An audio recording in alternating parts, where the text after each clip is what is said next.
جناب السلام علیکم، آپ کا میزبان عدنان حیدر نصرت جاوید صاحب. آج آپ کو مجھے ٹوکنے کا بالکل کوئی موقع نہیں ملے گا. آج پاکستان کے سٹاک ایکسچینج نے نئی تاریخ رقم کر دی ہے. جو کل کا نمبر تھا اس کو بھی کراس ہو گیا، 1,30,000 پہ پہنچا ہے.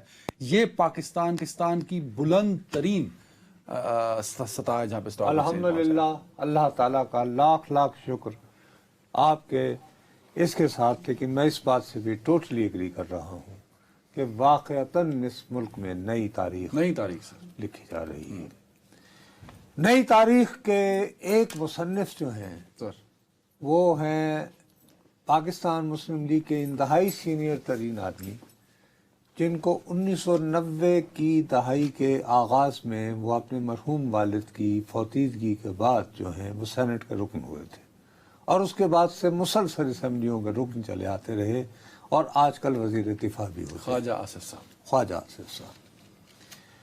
ان کا ابھی تھوڑی دیر پہلے آیا ہوا ایک ٹویٹ ہے جس میں وہ لفظ استعمال کر رہے ہیں، یہ مالی فحاشی کا سلسلہ.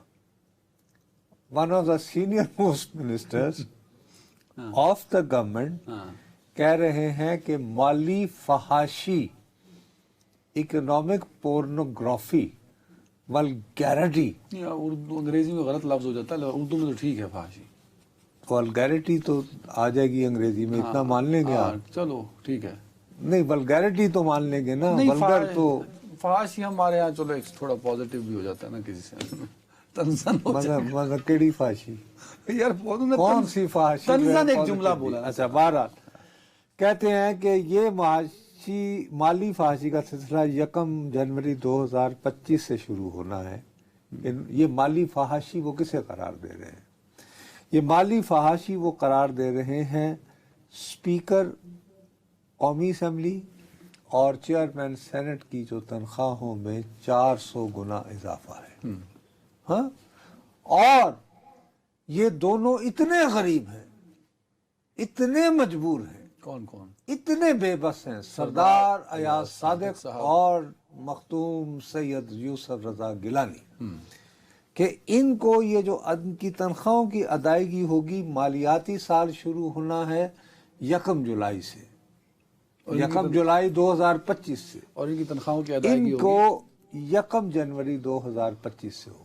اور اس کے بارے میں بالبلا جو ہے کوئی اپوزیشن کا رکن نہیں ہے. خود نصرت جاوید نام کا 2 ٹکے کا صحافی نہیں ہو رہا ہے، عدنان حیدر صاحب نہیں بات کر رہے ہیں، خواجہ آصف صاحب. تو یہ نئی تاریخ رقم نہ ہوئی؟ یہ نئی تاریخ یہ ان کا ہیک تو نہیں ہو گیا کہیں آج کل؟ یہ بھی نہیں، انہوں نے یہی بات 11 جون کو انہوں نے کہا تھا، speaker, deputy speaker, chairman senate, deputy chairman senate کی تنخواہ میں اور مالی مراعات میں بے تحاشا اضافہ مالی فحاشی کے زمرے میں آتا ہے. عام آدمی کی زندگی کو ذہن میں رکھیں، ہماری تمام عزت و آبرو اس کی مرہون منت ہے. اللہ بھلا کرے. اس میں بھی انہوں نے یہ کہا ہے، قومی اسمبلی کے ادارے کی قدر و منزلت کا خیال اس کے نگہبان نہیں کریں گے تو اور کون کریں؟ ٹھیک ہے، یہ ان کا نئی تاریخ رقم ہو رہی ہے. چلو کم از کم یہ کہہ تو رہے نا کہ یار اتنی مراد اور تنخواہیں کیوں لی جا رہی ہیں. جب لیکن میں نگہبان ہونے کے باوجود ابھی بھی وزیر دفاع بھی رہوں گا اور قومی اسمبلی کا رکن بھی رہوں گا. استعفی دے دیں. آپ تو ایکسٹریم ہو جاتے ہیں نا. ایک بندہ اگر کہیں بیٹھ کے حق اور سچ کی بات وزارت سے الگ ہو جائیں، کہیں کہ کم از کم this is the minimum I could do. میں اپنی پارٹی نہیں چھوڑ سکتا. میں اپنے وہ وزارت چھوڑیں گے تو کیا آپ اس طرح ان کو کوٹ کریں گے، اس طرح ان کو ٹویٹ پڑھیں گے؟ نہیں، کیوں نہیں کریں گے. چلیں، بات یہ ہے کہ جنید اکبر کو کوٹ نہیں کرتے ہیں. ہاں کرتے ہیں. یہ کیا بات نہیں ہے. پھر اس کے لیے آپ کو صدارت کا عہدہ اور باقی چیزیں. اینی وے سر، یہ اسٹاک ایکسچینج پہ میں آنا چاہتا ہوں. نئی تاریخ رقم ہوئی ہے. میں نئی تاریخ تمہیں رقم کر کے دے رہا ہوں. اچھا وہ کیا؟ بات سنو میری. میں کم از کم بہت سارے لوگوں کو جانتا ہوں، گزشتہ 2-3 سالوں سے وہ کمیٹیاں ڈال، اس سے قرضے ڈال، یہ کر وہ کر فلاں ڈماغ. وہ کہتے ہیں یار یہ جو چھوٹی کو گاڑی لے لے، 660 سی سی، 50 سی سی، 1000 سی سی. ایوریج کم ہوتی ہے، خرچہ کم ہوتا ہے اس پہ. ایسی جو گاڑی ہے منا، اس کی قیمت میں اضافہ ہوا ہے 1,85,000. بہت وہ نے 2 لاکھ. جی آ گئی سب. اس میں سے 18% ہے جنرل سیلز ٹیکس، اور اس کے بعد چونکہ جب آپ گاڑی چلاتے ہیں تو اس سے دھواں نکلتا ہے، تو صاف ہوا تو بہت درکار ہے، تو کاربن لیوی کو اب انہوں نے نام کلائمیٹ سپورٹ، وہ کل بھی اس کا بھی کلائمیٹ کیا انہوں نے. تو 30,000 روپے کے قریب وہ ہے، 1,85,000 کے قریب جو ہے تو جو لوگ چھوٹی گاڑیاں لیتے تھے ان کی قیمتیں بڑھ گئی. ان کی قیمتیں بڑھ گئی. ٹھیک ہوگی صاحب. اور یہ ہمارے ہاں ہم ان کے نام نہیں لیتے، 5 گاڑیاں اپنے نام اور ماڈل میکر کی جو یہاں اسمبل ہوتی ہیں وہ سب سے زیادہ فروخت ہوتی ہیں. ان سب کی قیمت میں منیمم اوسطاً، کیونکہ بعد میں آپ پہ رجسٹریشن ڈال لیں، یہ کر لیں، وہ ڈال لیں، وہ الگ سے، وہ تقریباً 2 لاکھ روپے آپ کو نہیں. رجسٹریشن کے علاوہ جو اضافہ ہوا وہ 2 لاکھ روپے تک. ٹھیک ہو. اس کے مقابلے میں اگر آپ کا تعلق طبقہ اشرافیہ سے، تو آپ اگر وہ تو یہ گاڑیاں لیتے ہی نہیں نا سر، ان کا کیا 2020 سے 21 ماڈل کی کوئی گاڑی منگوانا چاہ رہے ہیں، نہیں، وہ جس کا روپ پڑے، جو بڑی گاڑیاں جو امپورٹ ہوتی ہیں باہر سے، وہ 30 لاکھ روپے سستی ہے. ان کو 30 لاکھ بڑھنے سے کیا فرق پڑتا ہے ان کو؟ وہ پہلے کروڑوں کی ہیں، 15 کروڑ دی، 15.5 دی. نہیں، لیکن ہم نے کہا کہ وہ بیچارے 30 لاکھ بڑھا تو اس سے ان کو فرق نہیں پڑتا. ارے کم، ارے نہیں فرق، سستی 1 کروڑ روپے کی اگر فرض کرو گاڑی، غریب کی گاڑی مہنگی، تو رو کیا رہا ہوں تمہارے امیر کی گاڑی نہیں. آپ نے انگریزی غلط پڑھی ہے. شہباز شریف صاحب کی حکومت اتنی ظالم نہیں ہو سکتی کہ غریب کو رگڑا دے اور امیروں کو. اچھا، آپ کو 30 لاکھ پر ابھی اعتبار نہیں آیا؟ اب میں ایک نام لے لیتا ہوں جی، ایک لگژری گاڑیوں میں لکسس بھی کہلاتی ہے، وہ بہت کروڑوں کی ہے سر. اس کا اگر 2023 کا ماڈل آپ نے خریدنا ہے تو وہ 1 کروڑ 20 لاکھ روپے سستا ہو گیا ہے. کتنا؟ 1 کروڑ 20 لاکھ روپے سستا. انگریزی میں دوبارہ میں اسکول میں داخل ہو جاتا ہوں، لیکن فی الحال اس فکر پہ اعتبار کرتا میں یہ میرے لیے مطلب دیکھیں نا، یہ کتنی زیادتی ہے کہ اگر کوئی غریب بیچارہ پیسے جوڑ کے چھوٹی گاڑی لینا چاہتا ہے، وہ نہ لے، وہ مہنگی کرتی. اور جو امپورٹ کرتا ہے مہنگی لگژری گاڑیاں، ان کو انہوں نے اور سہولت دے کے سستی کر دی. یہ ڈیوٹی شوٹی کم کی ہوگی.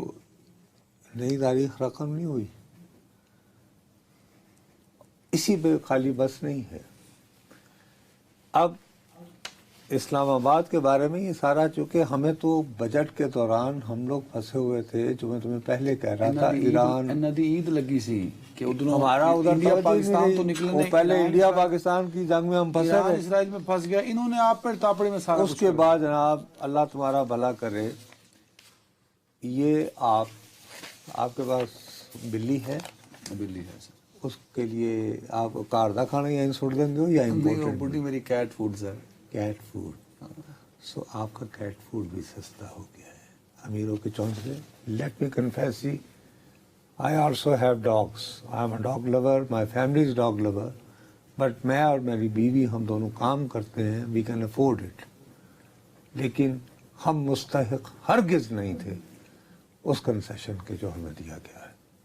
اپنی آمدنی جو کہ ٹیکس منہا ہونے کے بعد. نہیں نصرت صاحب، میں ایک سمجھ نہیں پایا آپ کی بات. یہ آپ کہیں غلط انگریزی پڑھ بیٹھے ہیں. وہ یار یہاں غریب کا جو میری ایک بیٹی بھی ہے سر، چھوٹی 3 مہینے کی.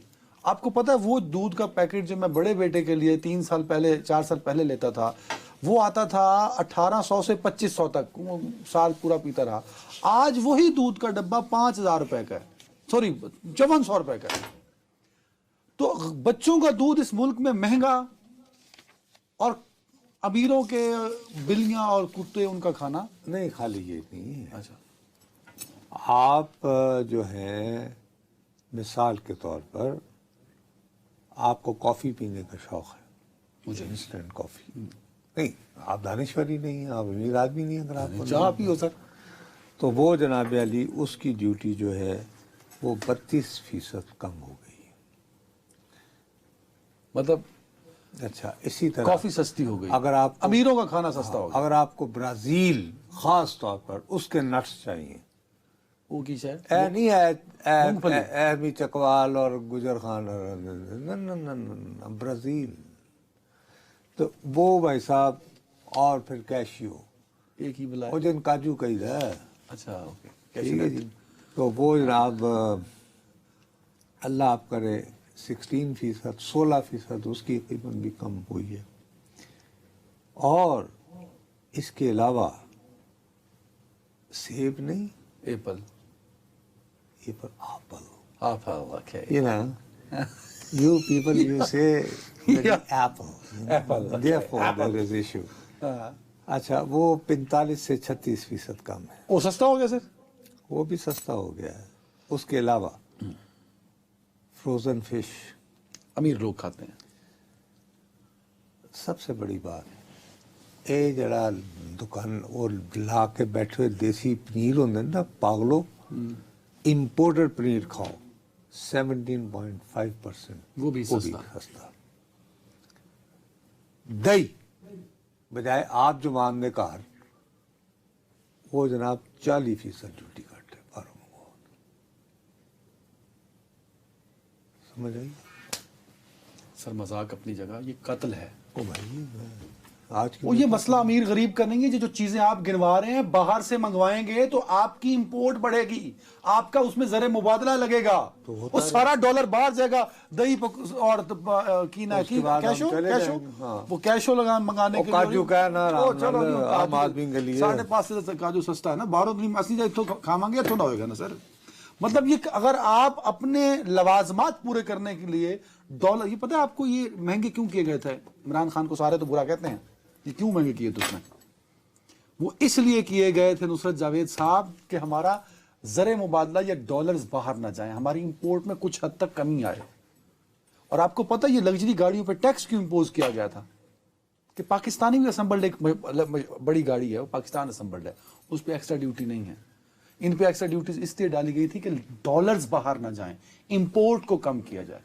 یہ جو آپ کاروائی سنا رہے ہیں اس کے بعد تو اس ملک کی معیشت کا بیڑا غرق ہو جائے گا. ارے بھائی اب آپ کی مرضی ہے، آپ جو کہتے رہیں. باقی بہرحال آپ کی بدنصیبی ہے، آپ کو ٹوائلٹ واٹر، پرفیوم، خوشبو اور میک اپ کے لیے سامان جو ہے نا اس میں بھی ڈیوٹی 1/5 کم ہو گئی ہے. اور شیونگ، چلو تھوڑی داڑھی رہ لی ہے، وہ بھی 40% ہو گئی ہے. لیکن امپورٹ اور باہروں سامان جڑا صابن منگاؤ گے نا، دیسی چکیاں والا نہیں، باہر سے، وہ بھی جو ہے وہ سستا ہو گیا ہے. ٹھیک ہو گئی بات. اب میاں میں کیا کیا تمہیں بتاؤں کہ جتنی اشیاء جو امیروں کے چونچلوں کے لیے ضروری ہوتی ہیں.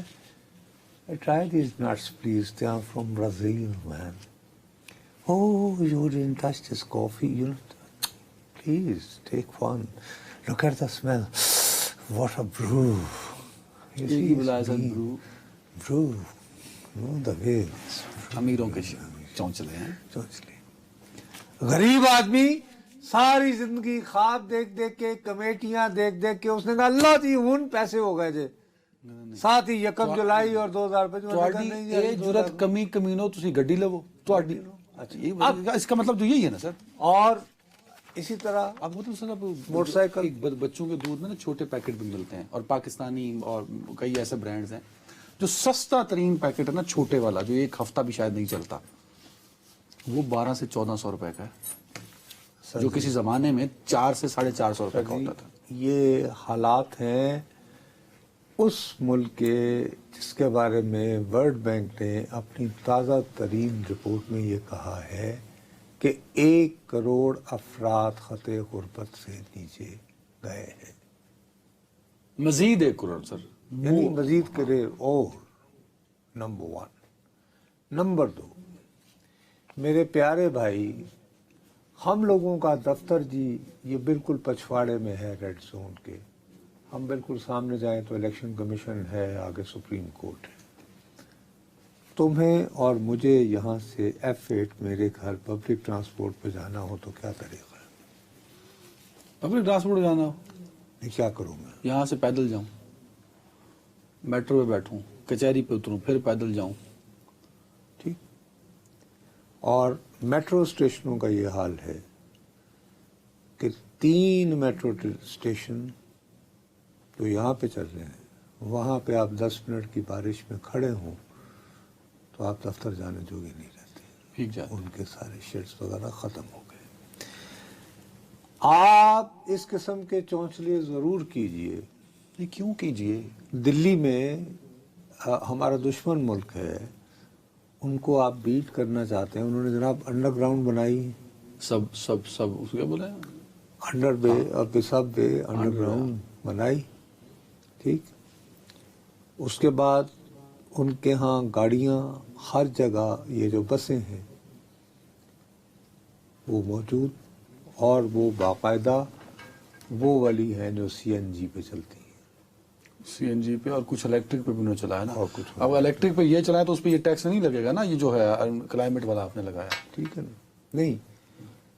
اب میں صرف یہ عرض کرنا چاہ رہا ہوں کہ آپ نے کیٹیگوریکلی یہ بجٹ بناتے ہوئے، کل ہی جو ہم نے بات کی تھی کہ 10 روپے آپ نے پیٹرول میں بڑھائے، عالمی طور پر کم ہو رہی ہے قیمت، آپ نے 10، یہ آپ کیوں کر رہے ہیں؟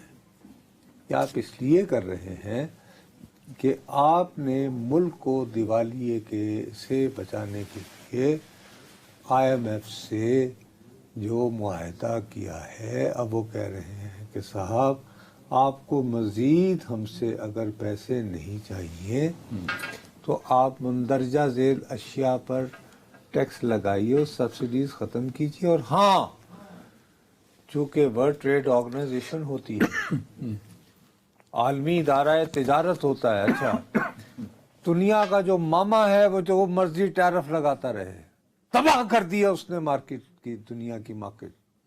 ٹرمپ صاحب نے ہاں ٹھیک ہے، کیا یا نہیں کر دیے. بات یہ ہے کہ ہم لوگ یہ جو ہے یہ بجٹ یہ ڈسکس ہوا نا، ہم دونوں کی غلطی کیا ہے؟ ہم تو اپنے گناہ کا اعتراف کرتے ہیں. تو ہمارے دل گرے ہوئے تھے کہ یار پہلے پاکستان انڈیا کا ہو رہا تھا اور پھر ایران، اور ایران ہمارا ہمسایہ ہے اور اس پہ وہ میرے صحافیوں نے واک آؤٹ کیا، ان کی پھر کسی نے نہیں سنی. ہم ہی ہیں نا، وہ صحیح بات ہے نا، باہر نکلے وہ صحافی واک آؤٹ کیا، بھائی ٹیکنیکل بریفنگ کا ہے. وہ یہ فرعون بن چکے ہیں وقت یہ کے. ٹیکنیکل بریفنگ اسی وجہ سے نہیں تھی یہ وقت کے فرعون بابو، بنے ہوئے یہ اپنے طور پہ ٹیکنیکل بریفنگ اس لیے نہیں چوری ہوئی پکڑی جائے تھی. برائے مہربانی وہ انتظار کر رہے تھے کہ 1 جولائی سے نفاذ شروع ہوگا، اور جب لوگ قیمتیں ادا کر رہے ہوں گے تو. اب میں تمہیں ایک چھوٹی سی بات بتاؤں، یہ جس طرح یہ لوگ باتیں کرتے ہیں، یہ اسلام آباد میں الگ سے ٹیکسیشن ہوگی. اب آپ برائے مہربانی مجھے جو ہے وہ انگریزی دوبارہ پڑھا دیجئے گا سر. اور میں لمبی چوڑی بات نہیں کرتا. انہوں نے FBR نے 15% GST جو ہے جی بہت ساری سروسز کے اوپر اسلام آباد کیپٹل ٹیریٹری پہ کیا ہے. اچھا اب یہ بہت لمبی کہانی جائے گی، ہوٹل ہیں، موٹل ہیں، سب کچھ ہے. اب وہ یہ کہتے ہیں کہ کھانے پینے کے جو کارخانے کی جو دکانیں ہیں اس میں ڈیرا، ہٹس اور چگی جہی دے اندر نہیں، تندور لا کے بیٹھا ہے، ڈھابے، اس میں ککڈ فوڈ کے اوپر 5% جو ہے ٹیکس ہوگا، وہ ٹیکس ہوگا. اور پیمنٹ جو ہوگی وہ ڈیبٹ یا کریڈٹ کارڈ کے ذریعے، کیش اور نہیں. موبائل نہیں یہ نہیں ابھی تک کیا. اور QR سکیننگ. یہ بتاؤ کتنے تندور والے کو لوگ QR سکیننگ دے گا؟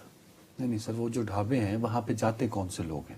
اسلام آباد ایلیٹ ضرور یار ہے، جو وہاں ایک بڑا طبقہ جو مزدور ہے، جو محنت بیسیکلی کرتا ہے، جو ٹرانسپورٹر کا یار یہ مطلب جو سٹی سروس والے ہوتے ہیں، سوری یار یہ جو کنسٹرکشن کا زیادہ تر عموماً 90% وہ لوگ ہوتے ہیں، ٹھیک وہ ہے، لوگ ہوتے ہیں جو کیا کرتے ہیں کہ تھک گئے جب تو بیچارے روٹی کھانے کے لیے کہ سستی وہ روٹی ایک تندور نما ایک ڈھابا ہے وہاں جائیں، اب اس کو 5% اور دینا ہے، اور وہ اپنی جیب سے تو نہیں دے گا، وہ اسی غریب کے پلے اسی سے غریب نکالے گا۔ بھائی ظاہر اصل دکاندار میں مسئلہ پتہ کیا ہے؟ یہ بجٹ بناتے کون ہیں جنہوں نے زندگی میں غربت نہیں دیکھی ہوئی؟ وہ یہ پینٹ کوٹ ٹائی پہنے 18 کروڑ کی گاڑیوں میں پھرنے والے بزنس مینوں کو پتا کیا کہ غربت کیا ہوتی ہے؟ کیا اورنگزیب صاحب نے کبھی گرمی میں رات گزاری ہے؟ کیا اورنگزیب صاحب نے کبھی چٹنی کے ساتھ روٹی کھائی ہے؟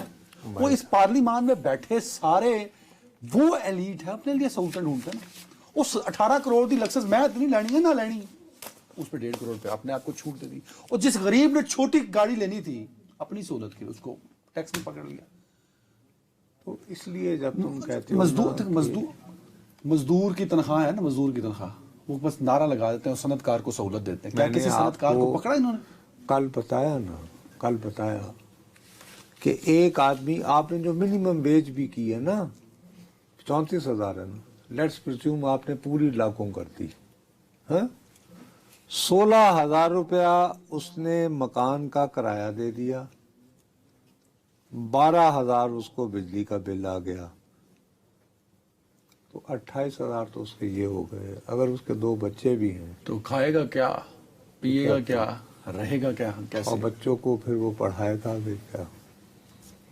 لیکن کیا یہ بات جو کہ ہم اس وقت ٹی وی کے کیمرے پہ قیامت ٹوٹنے کے بعد ڈسکس کر رہے ہیں، یہ نام نہاد اس ہاؤس میں ہوئی جس کے بارے میں اب یہ کہا جاتا ہے جو کہ 2/3 اکثریت مل گئی ہے نا، تو اس کو 5 سال اور دے دیں، کیونکہ ایسے نمونے اللہ تعالیٰ نے تو اس کے بعد دینے نہیں ہیں۔ اچھا یہ بات بھی 5 سال اور دینا نہیں، ایکسٹینشن اسمبلی وہ کہاں؟ ارے یہ آج کل بات چلائی جا رہی ہے، حالانکہ میں ہاتھ باندھ کے کہتا ہوں 1 منٹ ہے، اچھا آدھا منٹ چل صاحب۔ 1977 کے انتخاب سے قبل یہ افواہ پھیلی تھی کہ بھٹو صاحب رائٹ اور رانگ 2/3 اکثریت چاہتے ہیں، کیونکہ اب وہ صدارتی